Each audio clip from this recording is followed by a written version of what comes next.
ಮುಕ್ತಾಬಾಯಿ ಚಾಂಗದೇವ ಮಹಾರಾಜರು ಜ್ಞಾನದೇವ ಮಹಾರಾಜರ ನಡುವೆ ಸಂಭಾಷಣೆ ನಡೀತದೆ.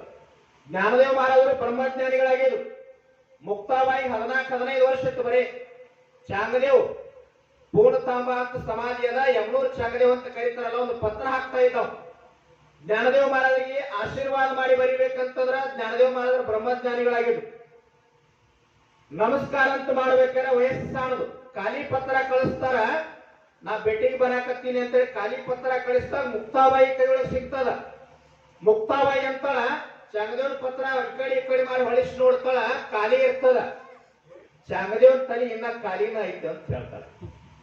13-14 ವರ್ಷದ ಮುಕ್ತಾಬಾಯಿ ಶರಣ ಹೇಳ್ತಾಳ, ಚಾಂಗದೇವನ ತಲೆ ಇನ್ನ ಖಾಲಿನ ಐತೆ ಅಂತ ಹೇಳ್ತಾಳ.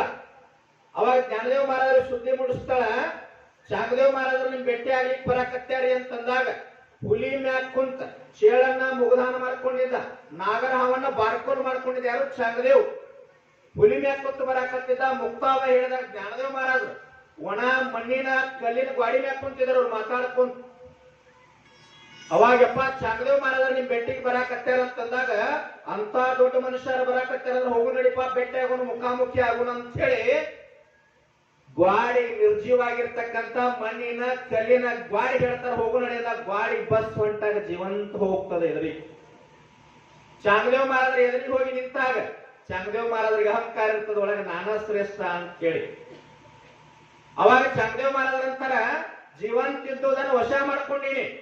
ಆದ್ರ ಜ್ಞಾನದೇವ ಮಹಾರಾಜರು ನಿಜವಾಗ್ಲೂ ಬ್ರಹ್ಮಜ್ಞಾನಿಗಳದಾರ.